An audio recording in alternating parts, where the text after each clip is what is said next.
Hola, muy buenos días para todas las personas que están conectadas el día de hoy con ABC Radio. Los saludamos en esta mañana tan fría a mi compañera Shirley y quien les habla Isabel, por aquí tomándonos un cafecito para este frío y deseándoles a todos un excelente día. Bienvenidos todos a este espacio. Espero se encuentren muy bien. Bueno, vamos a tocar un tema muy importante para el país y para todos, que nos tuvo en espera por muchos años. Así es, Shirley. Hablemos de Luis Alfredo Ramos, cuya condena en segunda instancia fue ratificada por la Corte Suprema de Justicia. 7 años, 11 meses. Y además, prisión intramural. Se va para la cárcel. No se puede ir para la casa. Realmente es un caso muy importante y quiero primero que contemos un poco acerca de quién es Luis Alfredo Ramos, porque hay muchos colombianos que tal vez no saben qué fue lo que pasó con él, tal vez han escuchado solo su nombre y es demasiado importante saber el contexto de todos estos acontecimientos alrededor de este caso. Claro que sí, vamos a contar a detalle todo lo que aconteció con el señor Ramos. Empieza a contarnos sobre este personaje que se vio envuelto en tantos escándalos y que aparte de eso es antioqueño. Aquí tocas algo muy importante, y es que sí, el señor Ramos nació en el municipio de Sonsón, Antioquia. Es abogado de la Universidad de Medellín, con extensión en negocios internacionales, Harvard University. Además, inició su carrera política en 1970 como concejal de Sonsón y secretario del directorio departamental del Partido Conservador en Antioquia. En el año 72 es designado gerente de su partido, cargo que ejerció durante 4 años, a la vez que fue elegido como diputado en la Asamblea Departamento de Antioquia entre 1974 y 1976. En este último año fue nombrado Contralor General de Antioquia y entre 1978 y 1980 fue secretario de Hacienda de Medellín. Entre 1982 y 1999 mantiene un escaño como representante a la Cámara y entre 1990 y 1991 como senador. Pero tengo entendido que él renunció a ese cargo de senador para postularse a la alcaldía de Medellín, para la cual fue elegido y que ejerció entre el año 92 y el 94, y que durante su mandato fue calificado como el mejor alcalde de Colombia. Correcto, Isabel. Y después de eso, en el año 1998 es designado embajador de Colombia ante la OEA y en el año 2001 regresa a Colombia para postularse como candidato al Senado de la República por el movimiento Equipo Colombia y en las elecciones de marzo de 2002 resulta elegido con más de 230.000 votos. Fue elegido presidente del Senado para un periodo de un año. Para las elecciones de 2006, Ramos decide unir su partido con el movimiento Alas, el cual era de origen liberal, dando lugar al partido Alas Equipo Colombia.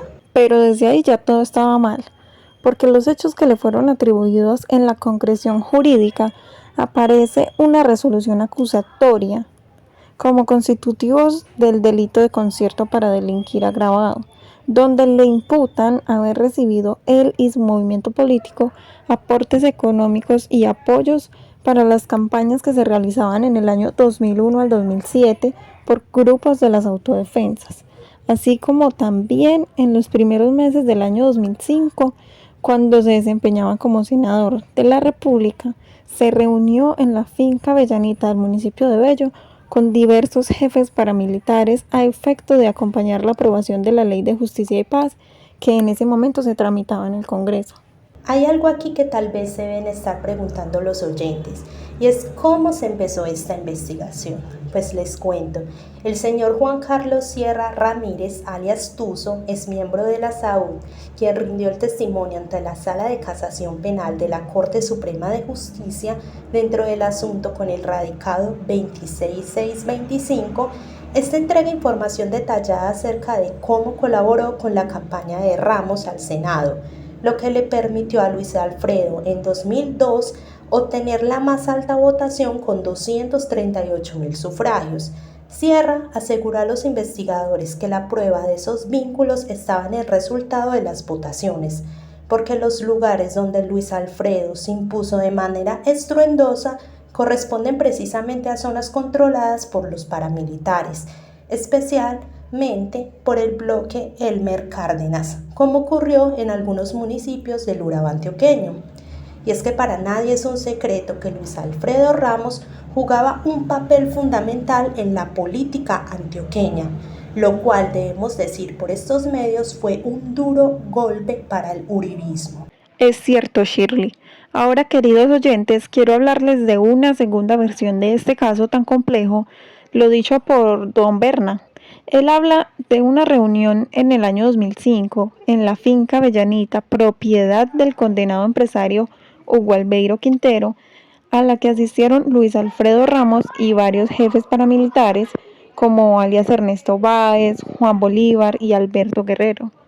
Según don Berna, la idea era que los paramilitares, a través de la incidencia de Ramos, pudieran realizar las modificaciones a la Ley de Justicia y Paz que se estaba tramitando en ese momento en el Congreso, ya que las AUC tenían ambiciones políticas y aspiraban a entrar al Congreso. Mi querida colega, ¿sabes? Pienso que también es importante contarles a nuestros oyentes una tercera versión del caso. Se puede decir una de las más importantes, y es la del mismo investigado Luis Alfredo Ramos. En su defensa, habla de la participación de falsos testigos que solo querían dañar su buen nombre y su carrera política. Él también argumenta que las fechas de las reuniones en la finca La Avellanita no coinciden por parte de los testigos que buscan inculparlo, además de las supuestas evidencias de videos que proporcionaría Ariza, lo cual carece de sustento ya que nunca los proporcionó y que Iván Roberto Duque respaldó, dando lugar a que sus afirmaciones resultan vagas, etéreas y no concluyentes. Bueno, en estos momentos vamos a responder unas preguntas que nos están llegando de los oyentes y les recuerdo que pueden comunicarse por vía WhatsApp con el número de teléfono 311-748-6789 y dejarnos allí todas las preguntas que tengan acerca del caso. Bueno, te cuenta Isabel que nos están llegando una gran afluencia de mensajes. La oyente Eliana nos escribe la siguiente pregunta. ¿Podrían explicarnos a fondo en qué consiste el delito de concierto para delinquir con finalidad de promover grupos armados? Claro que sí, Eliana.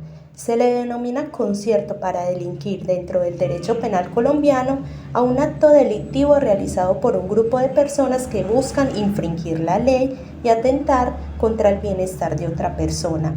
Según el Código Penal de Colombia, al delito concierto para delinquir se le atribuye una pena de 3 a 6 años de prisión, dependiendo de la gravedad que disponga el caso.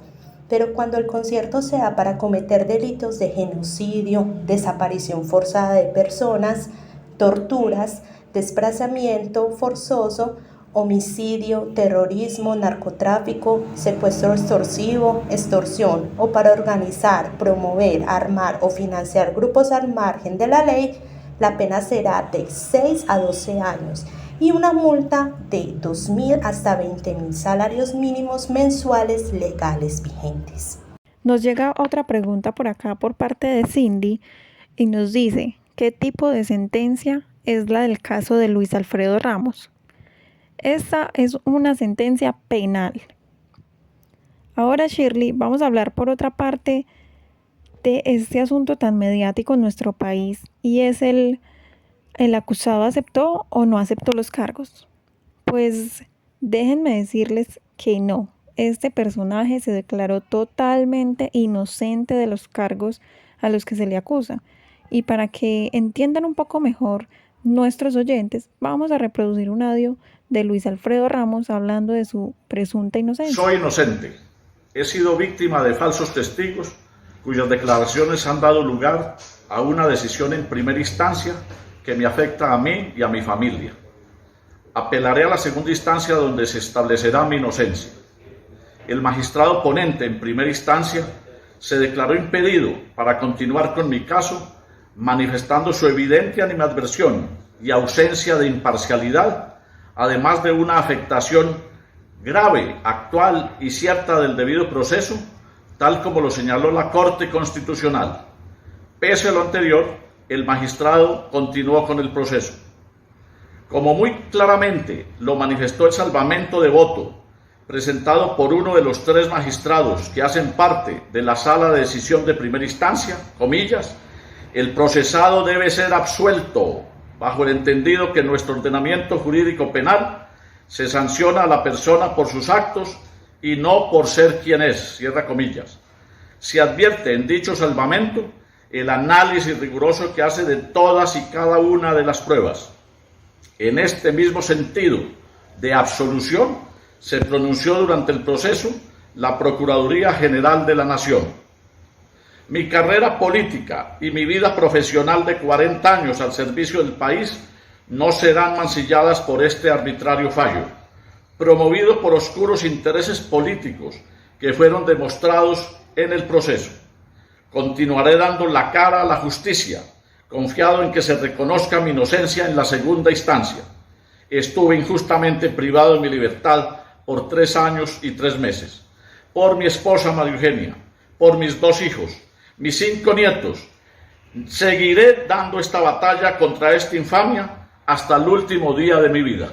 Bueno, después de haber escuchado esto, debemos resaltar que según los abogados del exgobernador de Antioquia, se fue violado el principio de imparcialidad en la investigación de Ramos, como se puede apreciar en el siguiente fragmento del expediente del caso. Se los voy a leer. Dice, se refiere así al hecho de no haber sido escuchado en versión libre como fue solicitado, ni permitir que accediera al expediente. Además, fue afectado con detención preventiva con el único argumento relacionado con la gravedad de la conducta. Situación poscrita con mayor razón cuando se trataba de hechos que apenas eran objeto de investigación. También se prolongó la detención por un lapso superior a 6 meses posteriores a la ejecutoria de la resolución acusatoria, prolongando la situación hasta la fase de juzgamiento, lo que justificó un evidente prejuzgamiento. A la audiencia quiero decirles que es bastante importante hablar acerca de los principios administrativos que fueron tenidos en cuenta en este caso. Debido proceso, las actuaciones judiciales y administrativas fueron aplicadas de manera correcta, según las leyes preexistentes para el acto de delito de concierto para delinquir con finalidad de promover grupos armados. También se tuvo en cuenta la presunción de inocencia, la defensa y contradicción y el derecho a que el acusado tuviera una segunda instancia. Se le brindó todas las garantías constitucionales para su defensa. También está el principio de igualdad. La autoridad investigativa brindó las mismas oportunidades de intervención tanto al acusado como al ente acusador. También hubo coherencia en la aplicación de las disposiciones reglamentarias, no hubo ningún tipo de discriminación ni tratos diferenciados que carecieran de una adecuada justificación por parte de la Corte Suprema de Justicia. Otro principio fue el de la imparcialidad. La actuación de las autoridades fue con total objetividad, donde no se mostraron motivaciones subjetivas ni factores que influenciaran a favor del acusado o del ente acusador. Otro fue el de buena fe. Se tuvo en cuenta el actuar de los sujetos del procedimiento, donde se garantizó un comportamiento leal y honesto. También hubo garantía de aportar toda la información obtenida. También el de responsabilidad. El actuar de las autoridades públicas debe mantenerse en la legalidad y dado en este caso no fue así. Se debe reparar de manera integral su actuar perjudicial. Y el de la celeridad, donde pueden decirse que este principio tuvo algunas fallas en su aplicación, ya que las decisiones no fueron ágiles y no se adoptaron en el menor tiempo posible.